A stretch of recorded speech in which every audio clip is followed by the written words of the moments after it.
pratiquement dans tout le monde, on n'a jamais pensé que le paysage, c'est le tout ce qu'on voit ici. Moi, quand j'ai étudié le paysagisme à Berlin en 1980, il y avait toujours cette appréhension que le paysage, c'était juste la végétation. C'était pas ce qu'il y avait tout autour, les insectes, les animaux, les champs, les jardins conçus. Est-ce qu'on peut éteindre la lumière parce que je crois que les gens ne vont pas pouvoir voir. On peut éteindre la lumière.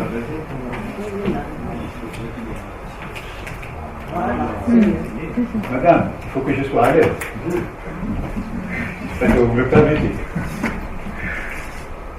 Et donc, quand des amis me rendaient visite à Berlin, et puisqu'on n'a pas de pointilleux, j'espère le trouver, voilà. Surtout des paysagistes, amis français, Henri Vava, on s'est promené à Potsdam, dans cette région. Et les gens me disaient, les étudiants, oh, la belle nature. Alors que c'est pas un vrai mot, parce que c'est pas la belle nature. Tout ça, ça a été conçu par l'homme. Ce paysage, et ce paysage à Versailles, ou ce paysage, si vous voulez, ici, au côté de Biskra, ou en Asie, ça a été conçu par l'homme. Et donc, cette mentalité s'est développée aussi au sein de l'Université technique de Berlin, qu'on commençait à enseigner le paysage vraiment dans sa diversité. Sa diversité voulait dire aussi le Sahara, où il y a aussi un cycle. Mais ces changements de paysage ont commencé à se faire sentir. On le voit un peu dans ces images, et on a commencé un peu à accepter que le paysage c'est quelque chose de très important pour les architectes, pour les urbanistes, parce que ce n'était pas le cas il y a quelques années. Et surtout, avec tout ce changement de climat, c'est devenu quelque chose de très important. Donc chaque paysagiste commençait à avoir une position forte au sein des projets urbains, au sein des discussions de construction. Ce n'est pas toujours le cas en Allemagne, ce n'est pas toujours le cas en France, ce n'est pas toujours le cas en Espagne, mais ça a commencé à prendre du poids. Et il y a eu ce qu'on appelle cette influence pour les architectes dans la construction de leurs projets. Ça veut dire qu'il y a eu des opportunités. On voit ici le projet de Boeri en Italie, à Milan, et ce projet reçoit énormément de réactions positives. Alors que si vous habitiez dans ce bâtiment, vous ne pouvez pas ouvrir la porte, ni les fenêtres, parce que vous aurez plein de moustiques. C'est vrai qu'il faut faire de la critique à ces projets aussi, même s'ils sont bons. Il faut dire ce qu'il en est. Ou bien ces grands projets des Chinois. Ce que vous voyez en bas, à droite, ici, c'est un projet de Inghoven, un grand architecte allemand. Ce projet, il est quand même accepté comme un projet écologique. Alors que ce n'est pas le cas parce qu'il n'existe pas de diversité. C'est une plante. Ça veut dire que vous avez une diversité très minime des insectes. Mais cela a un contexte positif, c'est bon. Et en Allemagne, on a commencé aussi à réfléchir que le paysagiste aussi doit rentrer dans ces projets. On a commencé à penser la ville, pas simplement au sein de la ville, mais tout autour. Comme ici en Espagne, où, si vous voulez, l'espace, il faut que je cherche voilà. Où l'espace, si vous voulez, des rues a commencé à être pris en charge par des espaces verts. Bon, je suis venu ici pour parler un peu de moi-même. Je parle d'architectes paysagistes qui m'ont influencé, mais surtout des Allemands, parce que j'ai étudié en Allemagne, et donc il y a ce paysagiste, M. Pückler, qui a vécu un peu en Turquie, qui a transporté un peu ce paysage turc en Allemagne. Ou bien le professeur Kinast, qui est un Suisse allemand, qui est décédé, devenu un très grand ami, ou bien le professeur Legel. Ils m'ont influencé un peu dans leur travail. Et quelques projets ont été pour moi aussi des regards pour mes projets aussi. M. Baragan, ou bien Fathi, l'Égyptien, et ou bien Halim Taïdi, que beaucoup de collègues ici connaissent. Et même, si vous voulez, Matisse, qui a été en Algérie. Mais Je n'ai pas eu cette chance en Algérie de connaître tout cela. J'ai commencé à connaître tout cela, si vous voulez, en Allemagne, dans des musées, dans des lieux où il y avait cette possibilité. Je viens de Batna, une petite ville. On n'avait même pas une petite bibliothèque. Maintenant, si, mais à ce point-là, non. Et si vous voulez, pour moi, ça, c'est deux images sont développées. L'Europe, que vous voyez, où tout est vert. Moi, je disais toujours, quand vous vous promenez en Europe, vous prenez un noyau, vous le jetez, et un arbre poussera. Alors que de l'autre côté de la planète, au sud, ce n'était pas le cas.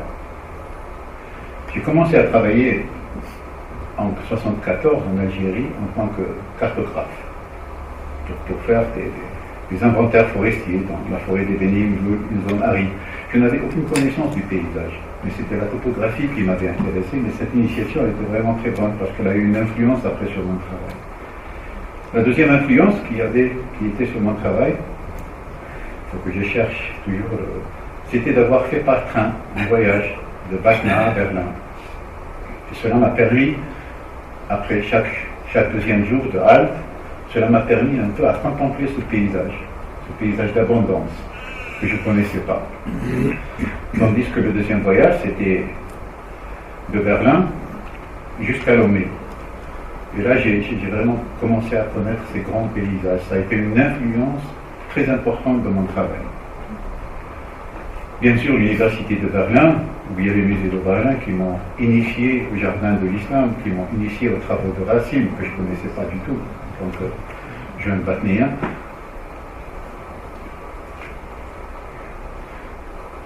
Et j'ai appris un peu la distance dans ce projet de Libeskind. J'ai terminé mes études et j'ai commencé à travailler à Berlin. Ma chef m'avait pris avec elle et m'a placé dans une réunion pour la construction du projet de M. Libeskind pour les jardins. Et elle m'a présenté Kamel Louafi va être notre chef de projet. Alors pour nous, Algériens, c'est quand même un très grand conflit. Vous imaginez Kamel Louafi, musulman algérien, surtout que les Algériens étaient très virulents à ce temps-là, musulmans algériens, et responsables de ce projet de Libeskind. Il n'y a pas eu du tout de réserve de la part de Libeskind, mais il y a eu des réserves de collègues algériens, d'amis algériens, de chrétiens, de juifs, et j'ai appelé ma mère qui était analphabète, et je lui ai demandé qu'est-ce qu'elle pense de ça. Elle m'avait dit, quand tu es là-bas, si tu es là-bas, et si tu veux rester, fais ce que font les autres, sinon rentre ici. Et ce projet, si vous voulez, m'a appris cette distance qu'on doit avoir en tant qu'architecte, en tant que paysagiste. Quand on dessine un projet, je pense que pour vous, surtout les étudiants, quand vous dessinez un projet, il y a quelqu'un qui vient, un collègue, et qui vous dit « Oh, c'est pas bon, oh, ce que tu as fait, c'est mauvais ». Je crois que la plupart ne vont pas dormir. Ils vont y réfléchir, essayer de changer cela. Et surtout, ça influence sur beaucoup de gens dans la tête. Et ce projet-là, le musée de Libeskind, m'a influencé à créer une certaine distance par rapport au travail que je fais. J'ai jamais dit que mon travail c'est absolu le meilleur. Ça a été toujours pour moi un travail normal. Et quand je n'ai pas gagné des projets, j'ai bien dormi. Je n'avais pas tellement ce problème. Je n'ai pas réfléchi comme les architectes le disaient, j'ai perdu le projet.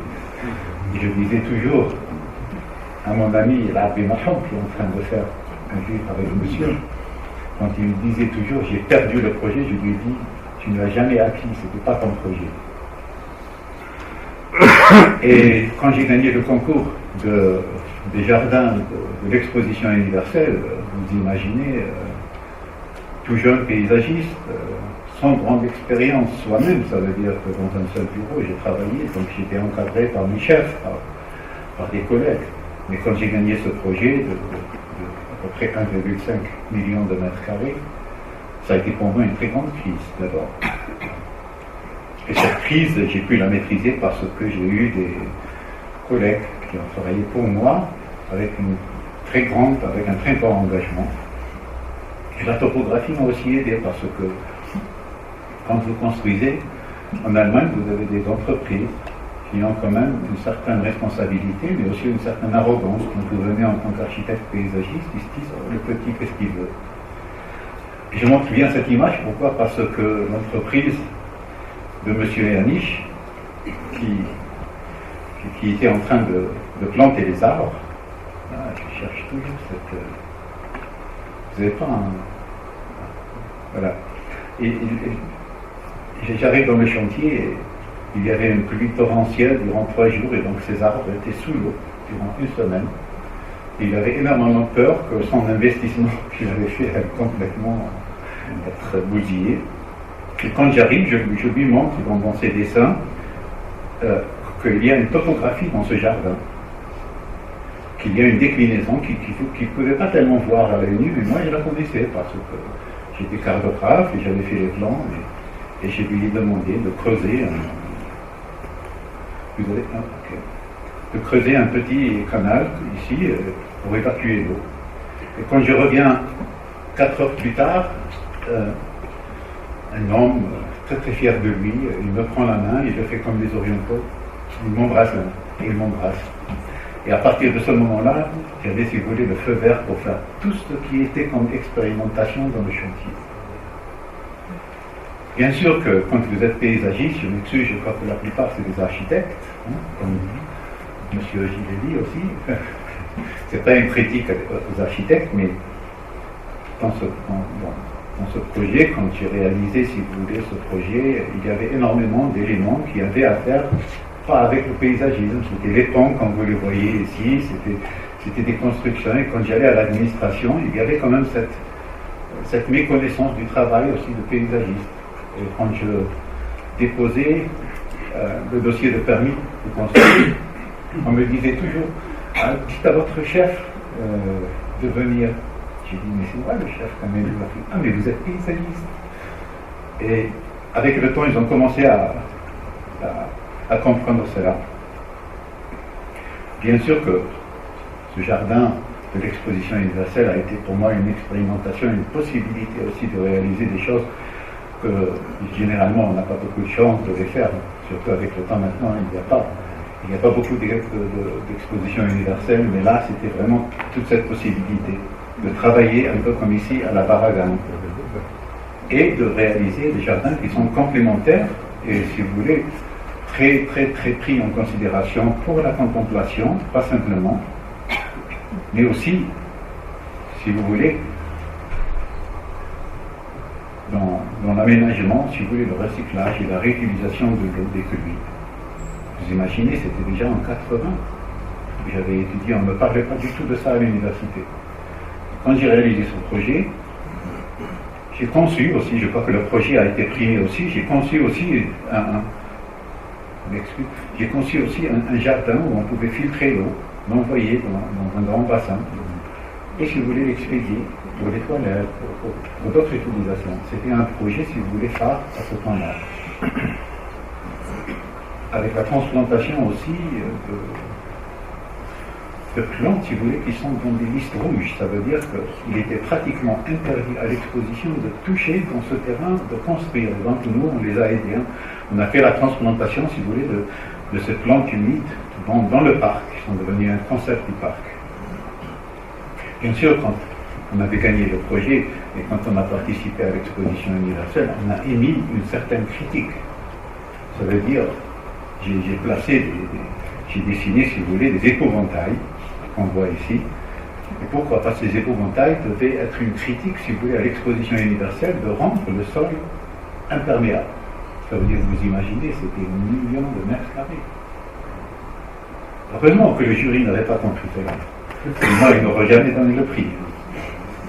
Et donc, cette construction aussi a permis, si vous voulez, à la conception de parcs extensifs qui ont été complètement financés par l'exposition universelle.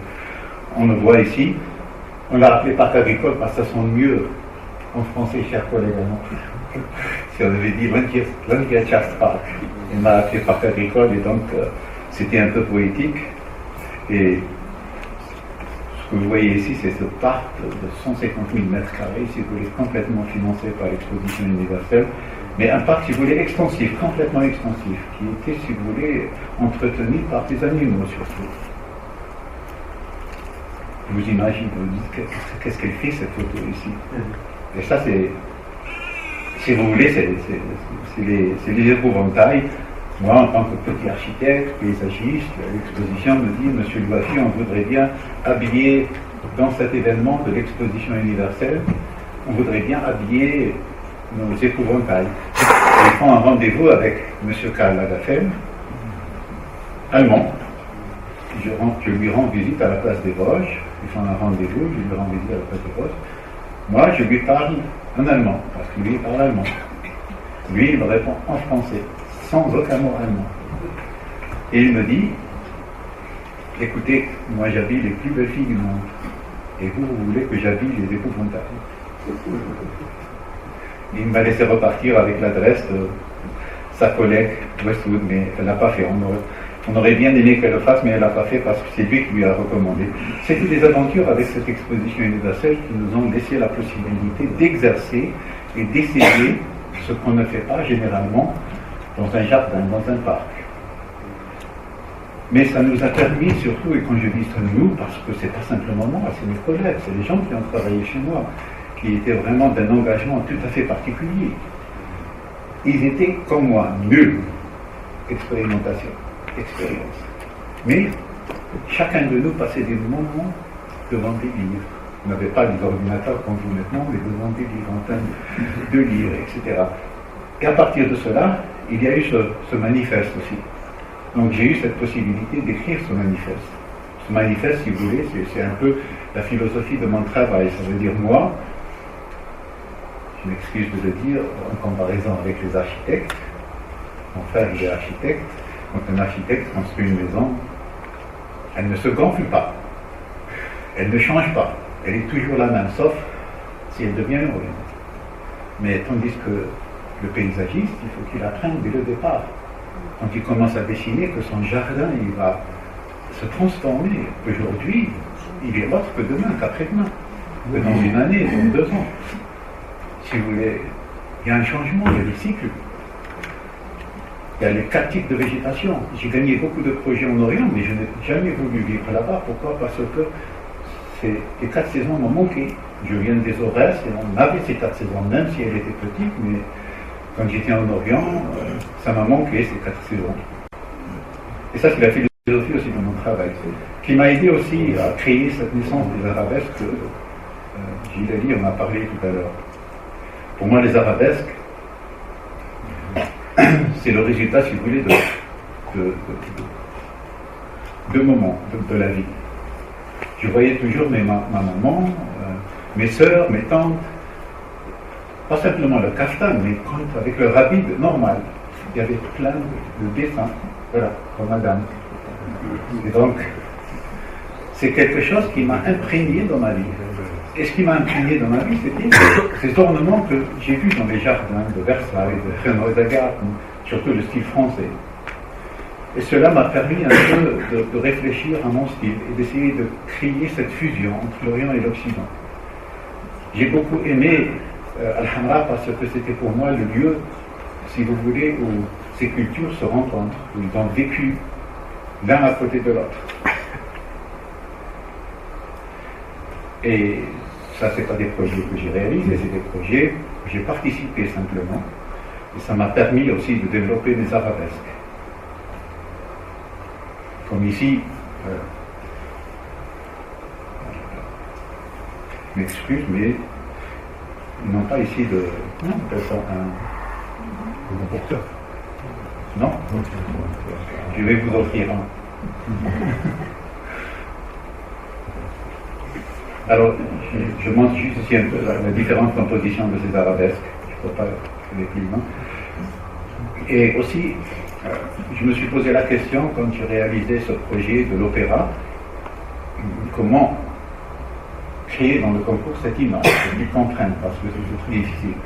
Et dans ce projet, ce concours qu'on avait gagné à l'opéra de Hanovre, dans cette place, il y a ce dessin de 1700 qui m'a inspiré. C'est l'opéra qui est toujours là, mais ça, c'était les espaces existants en 1700. Donc ces géométries sont rentrées, si vous voulez, dans ma tête, dans ma pensée. La deuxième chose qui a joué un rôle, c'était la danse, le ballet. C'est cette image qu'on voit quand on vient à l'opéra. Les jardins, si vous voulez, à côté de Renoir-Garten, qui sont un peu la copie ou bien le pendant de Versailles, avec tous ces ornements. Et bien sûr, des éléments de l'architecture islamique, ça veut dire des proportions qui vont influencer, si vous voulez, dans la composition des proportions. Des proportions qui se trouvent, si vous voulez, ici à Tokyo, on peut les voir ici. Et en fin de compte, les arabesques dans cet endroit, ces haies sont devenus un élément, si vous voulez, de danse.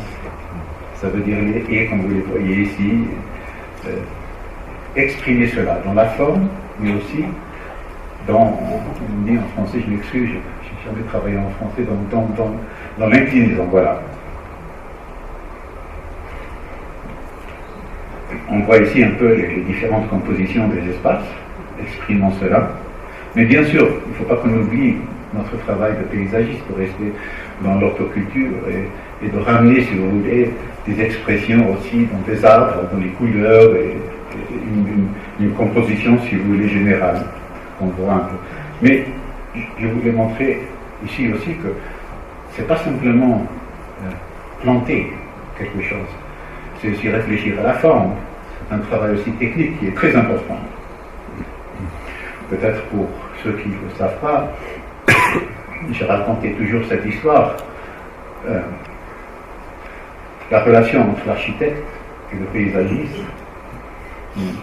Ma mère, qui était analphabète, quand je suis rentré en 2001 en Algérie, une femme voisine, elle va chez ma mère, et elle lui dit, frère, tante, j'ai vu ton fils, l'architecte. Et ma mère, qui n'a aucune connaissance, n'a jamais écrit un mot, elle la regarde et elle lui dit, ma fille, ce n'est pas l'architecte. L'architecte n'est pas venu. Celui qui est venu, c'est le jardinier. Elle me raconte cette histoire, je vais à la maison, je parle avec ma mère, je lui dis, pourquoi est-ce que tu as dit ça? Et ma mère, elle me dit, et ça sonne en arabe, encore beaucoup mieux, mais comme vous êtes ici, vous ne comprenez pas, je le dis en français. Ma mère, elle me dit, ton frère, il construit. Et toi, tu plantes. Nous, on peut le faire aussi. Et vous voyez, ça, c'est la relation, vraiment, quand j'ai travaillé avec des grands architectes, avec Jean Nouvel, avec Patrick Bergier. Ils avaient la même arrogance que ma mère. Disons que ma mère avait la même arrogance que... C'est un peu la relation entre architecte et paysagiste.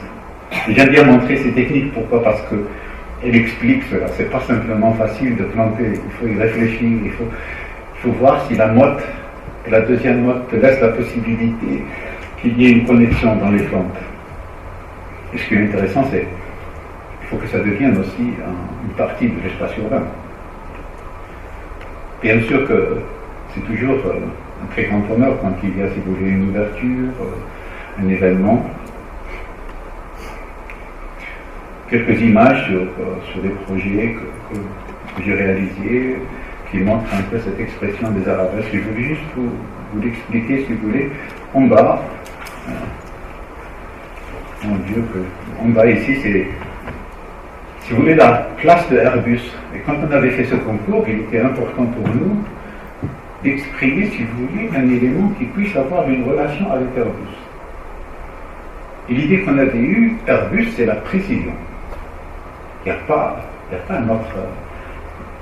notre constructeur qui a tellement une précision, il ne faut pas que vous fassiez une faute dans la construction d'un Airbus.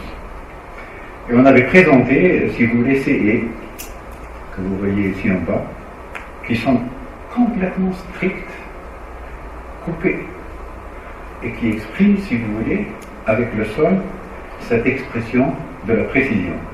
Je parle de cela, c'est un peu pour raconter comment on essaye de traduire cela à partir d'une image abstraite dans notre travail. La même chose, si vous voulez, ici à H2AZ, où c'était un concours que j'avais gagné aussi, il y avait ce besoin de place européenne. Il y avait aussi ce besoin d'exprimer, si vous voulez, le passé. Le passé, c'était, si vous voulez, à H2AZ, c'était le fer. Il y avait une production de fer.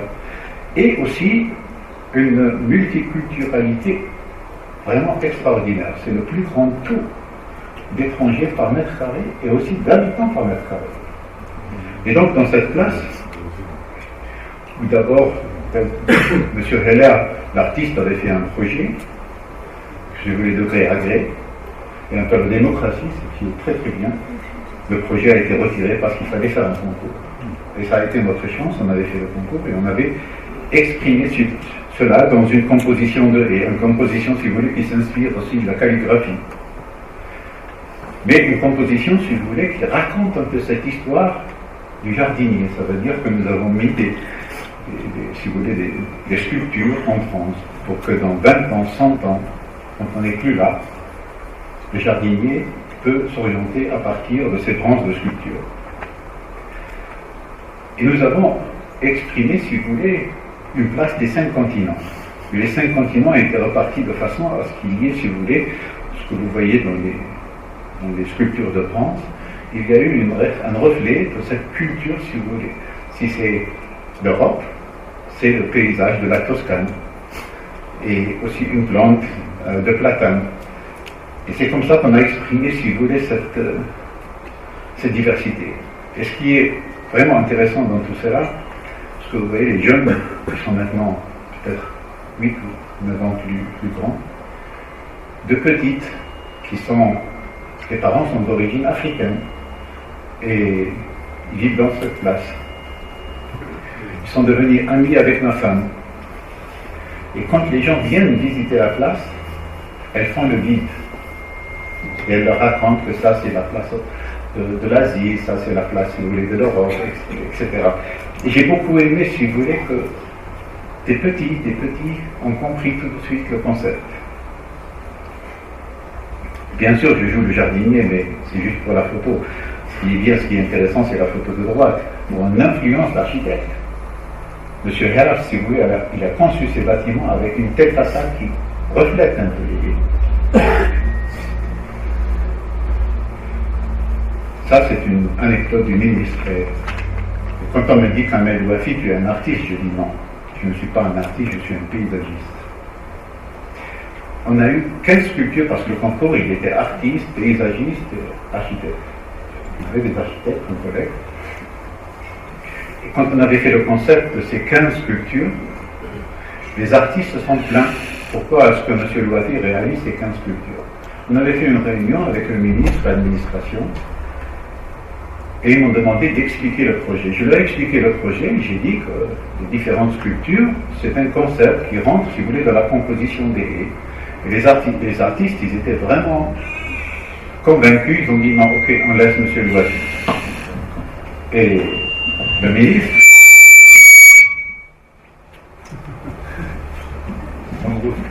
ministre, si vous voulez, il vient, il parle avec moi, il me dit, M. Louafi, combien est-ce que coûtent ces sculptures? Et moi, je lui dis 650 000 euros. Et on me dit, 600 000 euros par 15. Et je rentre à la maison et je ne dors pas la nuit. Je crois que vous n'avez pas compris l'anecdote. L'anecdote, c'est qu'ils étaient prêts à payer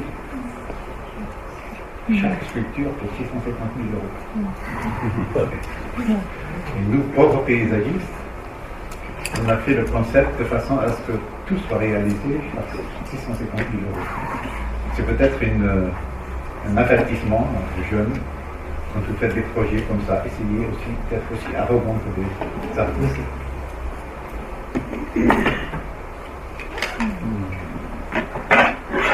À Kassel, je crois que la plupart ils connaissent. Kassel, c'est la ville de la Documenta, qui est une ville qui a complètement s'est orientée sur la politique. Cette année, il y a eu énormément de discussions sur la participation d'un groupe qui a montré des dessins exprimant le conflit israélo-palestinien et tout. Et c'est une ville qui est complètement politisée.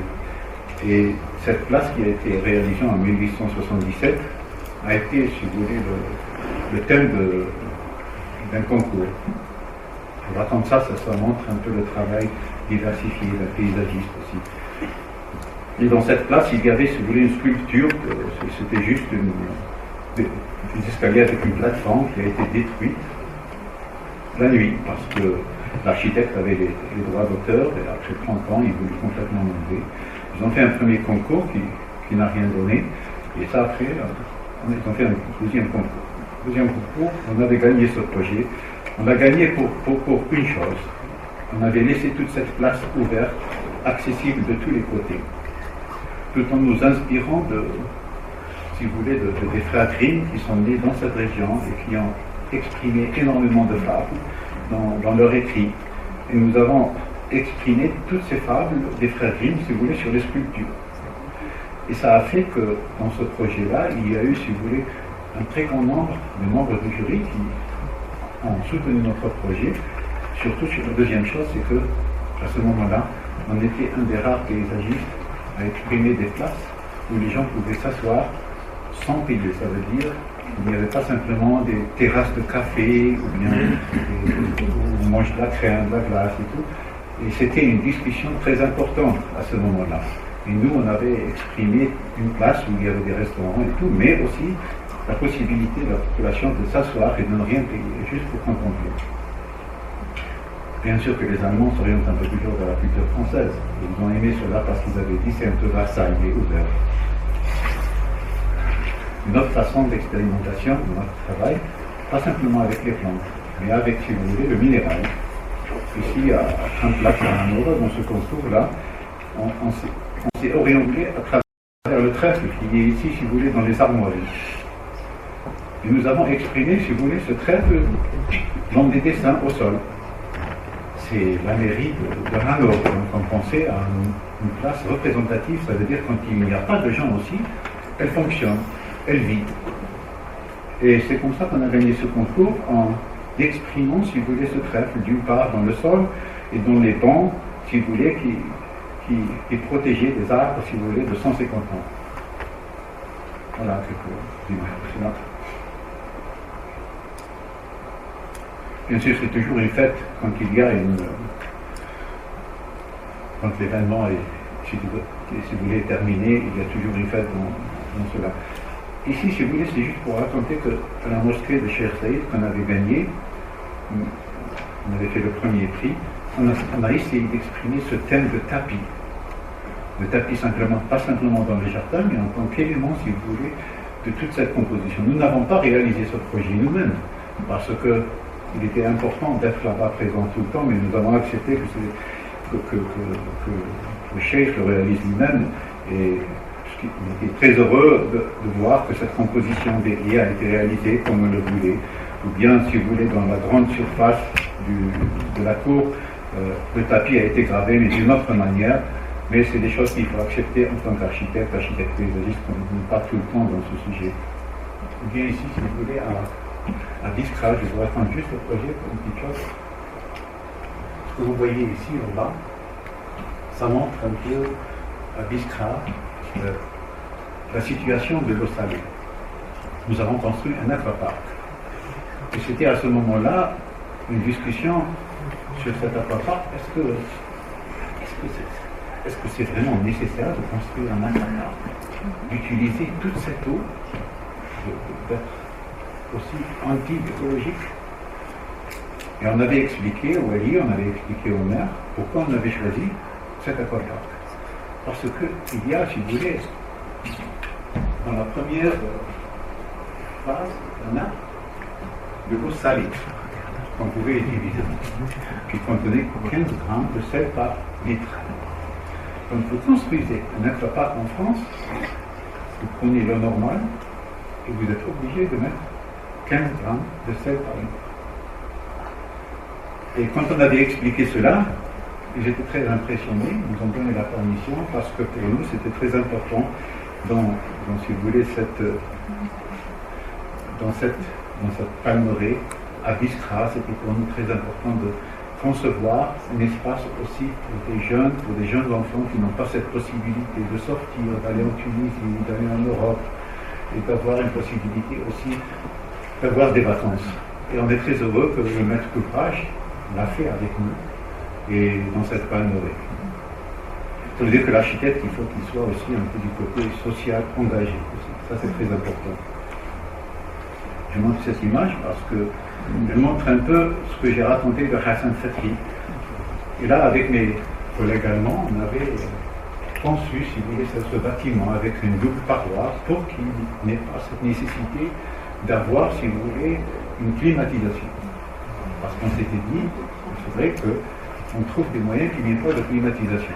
On a fait des calculs avec nos bureaux en Allemagne d'ingénieurs, et si vous voulez, dans ce bâtiment que vous voyez en bas, je vous assure que les ouvriers chinois, algériens, tout ce qui est là, ils venaient faire leur pause à midi au sein de ce bâtiment. Il n'y avait pas de fenêtre. Malheureusement, on dit l'utilisateur, ce projet, l'usager, pas les usagers, le gars qui avait loué cela pour faire, si vous voulez, l'Aqua-Park, l'utilisateur. Ah, je pensais que c'était... Ah, l'utilisateur. Et il avait fait ce qu'on appelle... Il a fait un vitrage. Donc il a fait un vitrage, c'était devenu une serre. Et il fallait mettre la climatisation. Nous, on avait pensé qu'on allait révolutionner cela. Pourquoi? Parce qu'on avait dit qu'il faut construire en Algérie dans ce sens-là. Ça veut dire qu'il faut qu'il y ait une composition. Et je vous assure que les ingénieurs, ils ont tout fait. Le placement du bâtiment. Ça veut dire qu'il dit du soleil que l'après-midi. Et en haut, et simplement l'après-midi dans cette façade. Et deux cloisons. On s'était cassé la tête, mais malheureusement. Ça pourrait peut-être servir aux jeunes maintenant. Moi, je parle de ça souvent. Les Français avaient réalisé avec un Anglais, en 1700 aussi, un parc, le parc de London, le jardin de London. Et ça a été pour nous toujours quelque chose de très important. Quand on faisait un projet quelque part, on allait voir, si vous voulez, s'il y avait des jardins qui ont été réalisés par d'autres. Quelles sont les plantes qui fonctionnent, quelles sont les plantes qui poussent, pour ne pas faire une expérimentation, si vous voulez, sur, si vous voulez, un truc banal. Et en fin de compte, il y a eu cette diversité qui nous a énormément plu et impressionné. Un autre projet à Berlin, je vais vous casser maintenant la tête avec votre projet à Berlin, mais je vous montre rapidement, c'est le jardin islamique. Le jardin islamique, où j'ai gagné le concours de fois, j'étais inspiré, si vous voulez, par Al-Hamra, mais pas dans sa grandeur, mesdames, messieurs, juste inspiré.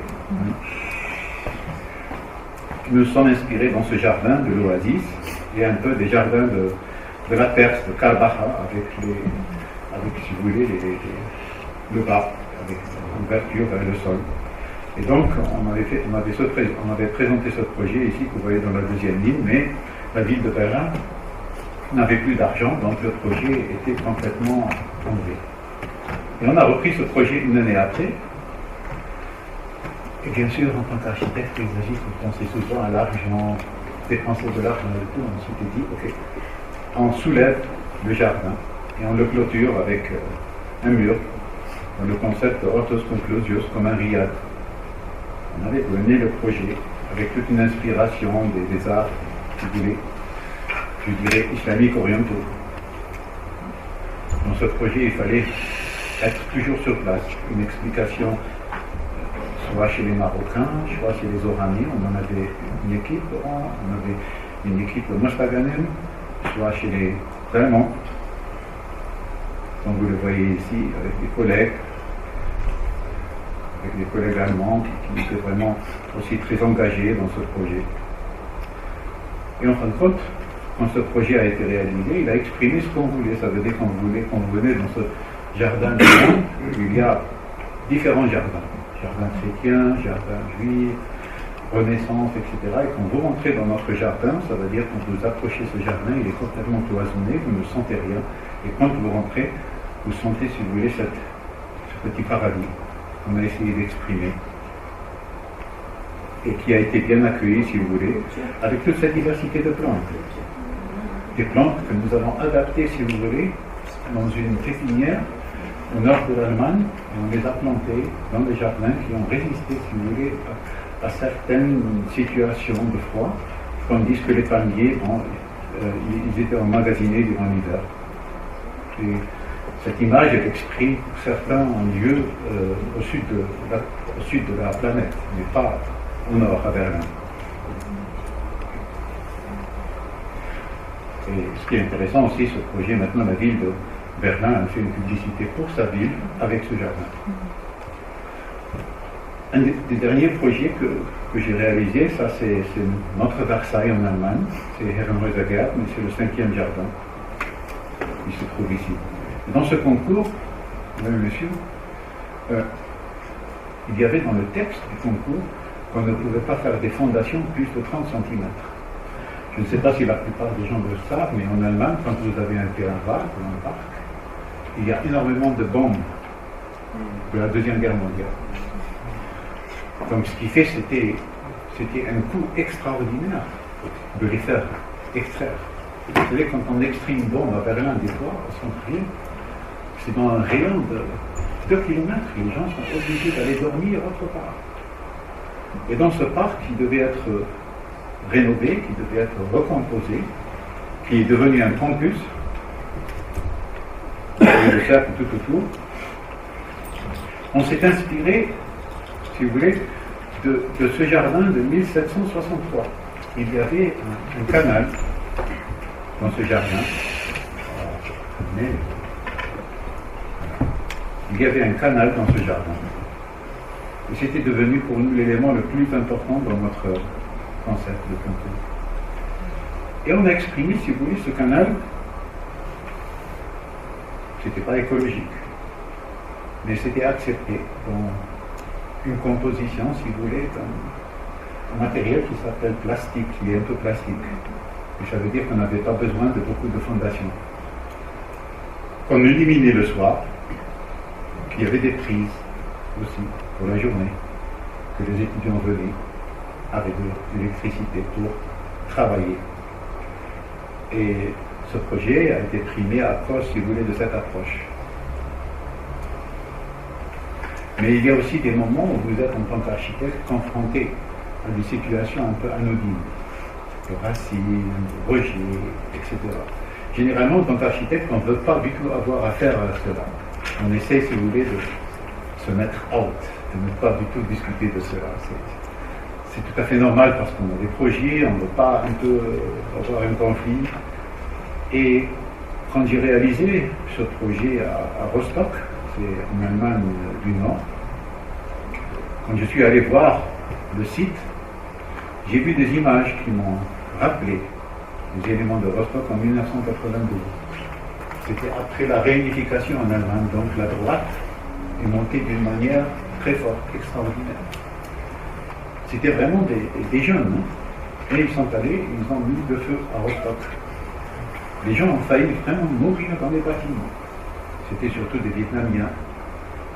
Et quand j'ai fait ce projet, j'ai conçu, si vous voulez, le jardin des marins, parce qu'il était à vue d'œil de ces bâtiments, avec des sculptures racontant les marins. Mais ne pas être très agressif, ça veut dire j'ai raconté cela pour dire, écoutez, nous sommes une société de multiculturalité, et heureusement, sinon on n'aurait pas connu le cardamome, les bananes. C'était un peu cette façon d'exprimer un peu peut-être cette histoire qui était très mauvaise. Et même dans un jardin de Suez, on ne savait pas quoi faire, on a détruit, si vous voulez, tout ce qu'il y a comme ingrédient, des agrandis, 1000 fois plus grands, pour que les gens comprennent comment ils les voient. Ça, c'est une situation qui est un peu anodine. Quand je suis en Algérie, les gens me demandent toujours, Monsieur Louafi, pourquoi vous ne faites pas des projets pour l'Algérie? Ils sont ici. La ville de Hanovre, l'université de Hanovre, ont débloqué de l'argent dans les archives pour tout ce que j'ai réalisé durant 35 ans. Vous savez que c'est un très grand problème, même en Europe. Quand un architecte, connu ou méconnu, il termine, il n'a plus de bureau, où est-ce qu'il va mettre tous ces dessins? Aujourd'hui, bon, vous, ça ne sera pas un problème parce que vous aurez tout ça dans un truc externe de 100 mégabytes. Mais nous, c'était le papier, et je vous assure que c'était un problème énorme. Quand les Allemands ont débloqué pour 3 années, ça veut dire 12 semestres, un travail sur les archives, les répertoriés, etc. Et les archivés, j'ai été vraiment plus que satisfait. Et ils m'ont demandé, après la première année, Monsieur Louafi, pourquoi est-ce que vous ne prenez pas les dessins sur l'Algérie, les originaux, vous les emmenez en Algérie, c'est mieux, nous on a des copies. Et bon, je suis parti aux archives nationales et je leur ai dit, moi j'ai des dessins. On m'a demandé quel dessin. J'ai dit de jardin. Quoi? Non, merci. archives nationales. Je suis parti à la bibliothèque nationale. C'était des gens très gentils. Qu'est-ce que tu veux faire avec ça? Hein, c'est des dessins déjà, qu'est-ce que tu veux faire avec ça? Je suis parti à l'époque. La directrice, c'était une amie. Elle m'a dit, ok, quand même, je les prends, mais je ne te garantis pas comment ils vont être traités. Je suis rentré à la bibliothèque et j'ai vu comment en tout cas, si vous revenez, je ne savais même pas ce qu'il y a dedans.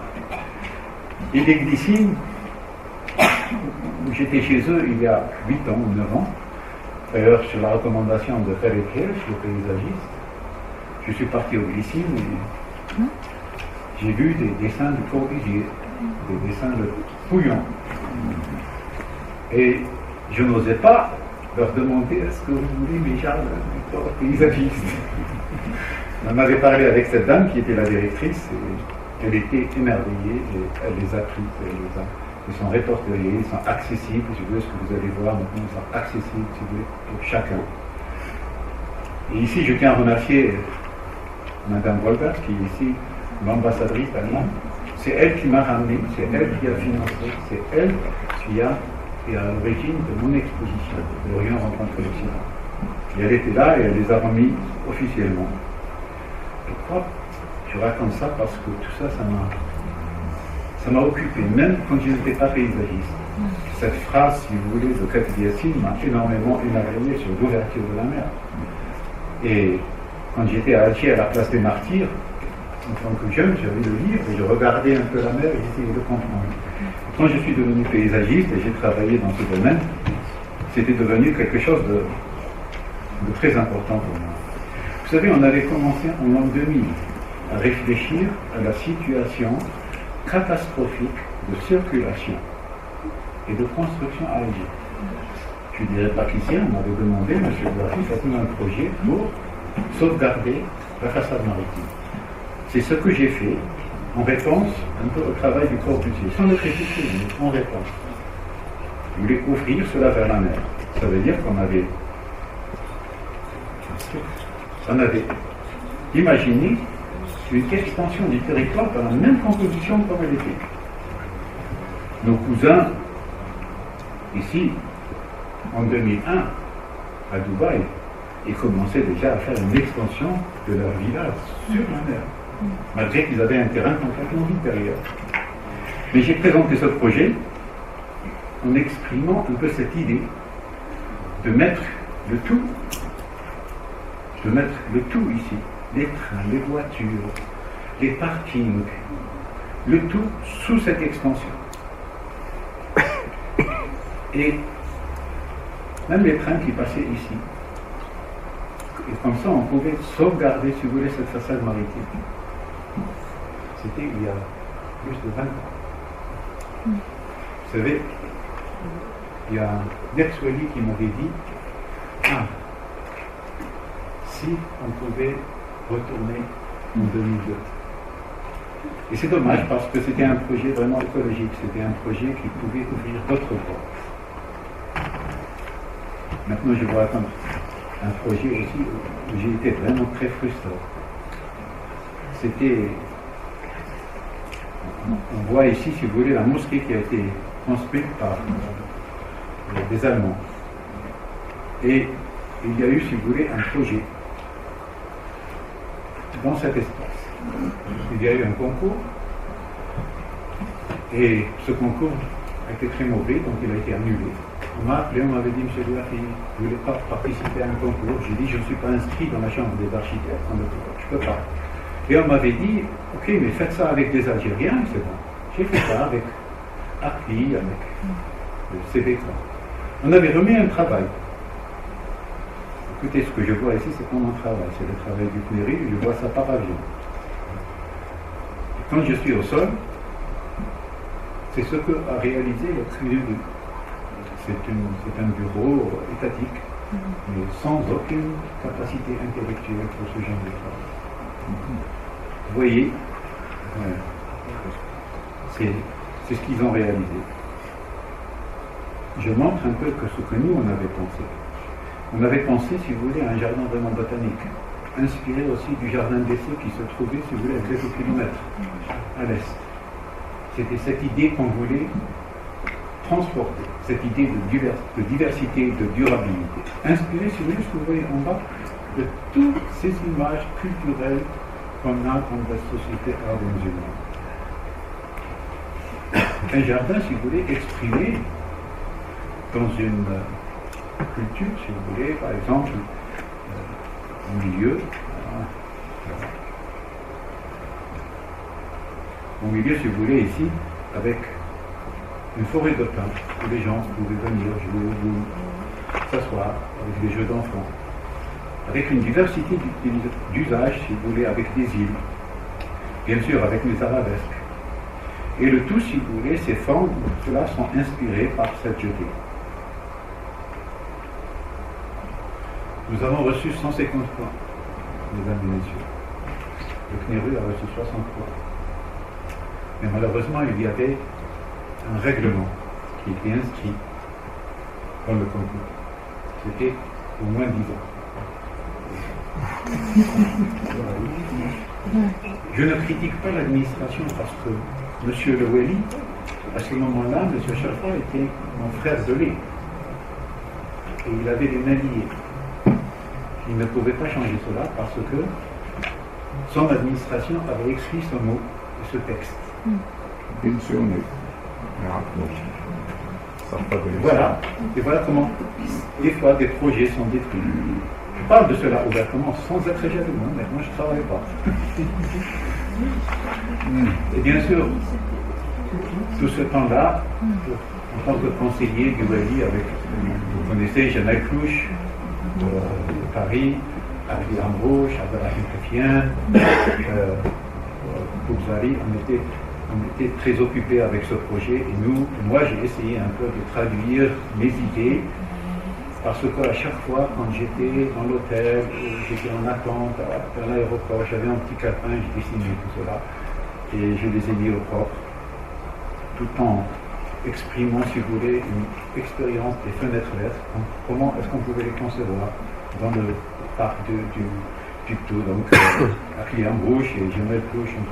On réfléchit aux compositions urbaines et je leur ai donné mes idées pour les espaces verts, tout en essayant d'exprimer, si vous voulez, des espaces publics, au moins à une certaine valeur, parce que en Algérie, c'est un peu comme au sud de la France, on passe tout notre temps dehors, on est simplement dans des places, on a essayé d'exprimer un tafourat que vous voyez ici, que je vous montre, pour vous orienter. Et ici, on va sur la Grande Poste. Voilà. Même dans ma ville natale, j'ai remis des projets, les allées gondolaïques. Ça a été mis dans des tiroirs. Il y a le jardin de Matisse, où ça m'a vraiment touché en lisant tous ces textes de Matisse qui était à Biskra, qui avait passé tout son temps à Biskra. J'ai essayé d'exprimer cette idée. Le maître d'ouvrage privé ne voulait pas financer un projet public, il avait raison. Mais la ville aussi n'était pas prête. Bien sûr, dans tout ce travail, j'ai commencé à écrire des textes de description de mon travail, et c'est ce que j'ai appris, et c'est ce que ça m'a aidé, pour que les gens le comprennent, les gens qui ne sont pas comme vous ici, architectes ou architectes. C'est très important que quand quelqu'un dans l'administration il prend un livre, et il le lit, il le comprenne. Et ça m'a énormément aidé. Je termine avec quelques philosophies, des approches. C'est très important pour vous, surtout étudiants, c'est pas pour les gens qui sont déjà formés, mais pour vous, étudiants et étudiantes, que vos dessins expriment vos idées tout de suite. On le reconnaît tout de suite. Si vous parlez des arabesques, il faut qu'on comprend tout de suite ce que vous voulez exprimer par cela. Ou bien le tapis. Et moi, j'ai appris une chose, c'est que mes dessins, il fallait qu'ils soient très clairs pour les maîtres d'ouvrage. Quand je dis c'est des dessins que moi j'ai fait et que mes collègues ont fait, je leur dis toujours, il faut que votre maître d'ouvrage comprenne tout de suite ce que vous avez dessiné. Parce que s'il ne comprend pas cela, ça devient très difficile. Bien sûr qu'à la main, c'est beaucoup mieux parce que moi je veux dessiner, d'autres le cinéma, je dessiner, mais ici aussi Nil faisait les 3D, il faisait ici les 3D aussi, qui étaient compréhensibles aussi. Bien sûr, on a appris en tant que paysagiste aussi à composer des modèles. Je terminerai, si vous voulez, par cette partie. Quand j'ai réalisé l'exposition universelle, et quand c'était 1,5 million de mètres carrés, de mètres d'ouvrage, il est venu vers moi et il a dit, Monsieur Louafi, nous voulons avoir un concept de couleur. Vous savez, maintenant c'est tout à fait normal qu'on le fasse, mais en 1994, c'était pas un concept de couleur. Quand j'ai pris le train, je me suis dit, c'est fini, je suis foutu. Mais je me suis rappelé, si vous voulez, cette image de clé. Quand j'étais étudiant, je suis parti quand j'étais étudiant en Algérie, quand même, donc je faisais cartographie, on est parti en Tunisie, faire des vacances avec des copains, on était un peu hippies, avec des boucles d'oreilles et tout, on jouait un peu les artistes. Et il y a quelqu'un qui vient à l'avenir du bas, il me dit, ah, vous êtes artiste, et lui tout de suite, oui. Il a dit, il y a une exposition en face, on est allé la voir, et le gars avait exposé vraiment toutes les pages de Paul Klee. Était devenu jaune avec le temps. Mais cette image était encore propre, je l'ai gardée dans ma tête. Et quand j'ai eu l'exposition universelle, j'ai demandé à des amis qui travaillaient aussi dans les couleurs si on pouvait exprimer, si vous voulez, ce mélange. Et je vous assure qu'on a réussi à le faire ici, au sol. C'est des architectes qui pourraient être très facile de reprendre cela. J'essaie aussi d'exprimer maintenant mon travail. Je l'ai dit tout à l'heure à un collègue, depuis que je suis retraité, depuis que je ne travaille plus, depuis que je n'ai pas cette responsabilité, j'essaie d'exprimer un peu mon travail d'une autre manière, dans des expositions. Bien aussi, en bas, ce que vous le voyez dans des films sur le paysage. Mais la plus grande satisfaction, c'est quand notre jardin est toujours occupé. On essaye toujours de s'orienter sur ces jardins de la Mésopotamie qui sont un peu, si vous voulez, l'essence et la source de notre travail. Je fais cette relation entre ces deux éléments. J'ai fait des inventaires forestiers en 1974 à partir de petits avions et des fois simplement de photos aériennes. Et maintenant, j'ai réalisé pour mes jardins, si vous voulez, avec un drone, un film, ce qui n'était pas possible il y a quelques années. Pour arriver à ces moments de magie, c'est une assiduité dans le travail qu'il faut avoir. Bien sûr, mon professeur, Baïdou, qui est décédé, il nous a appris, il a dit, si vous voulez transmettre quelque chose, écrivez des livres.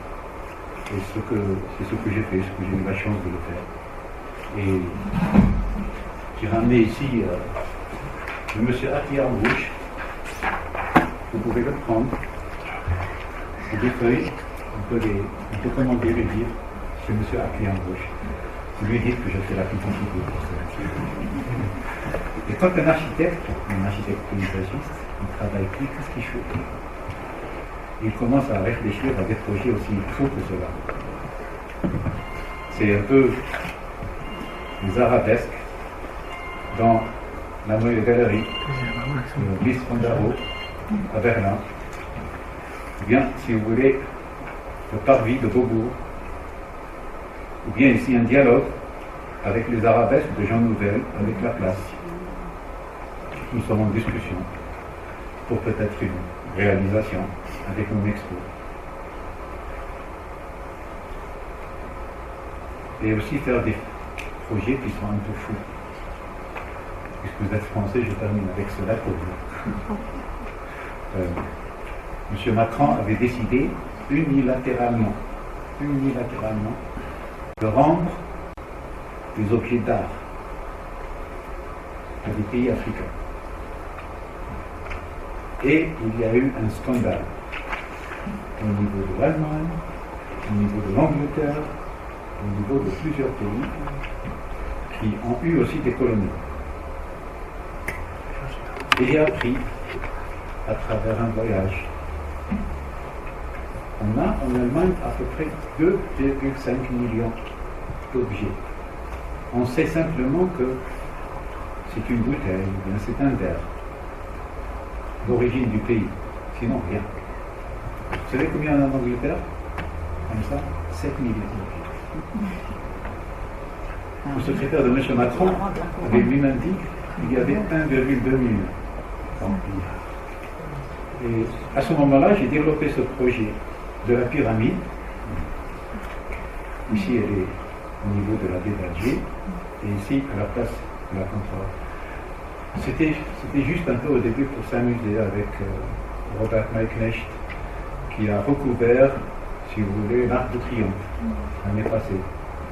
Avec l'ingénieur statique, M. Schleif, qui a fait aussi la statique, et j'ai travaillé avec lui. Si vous voulez, c'est une pyramide avec un ballon, ça veut dire que c'est des cordes et un ballon. Un peu placé dans plusieurs pays pour des discussions et des débats.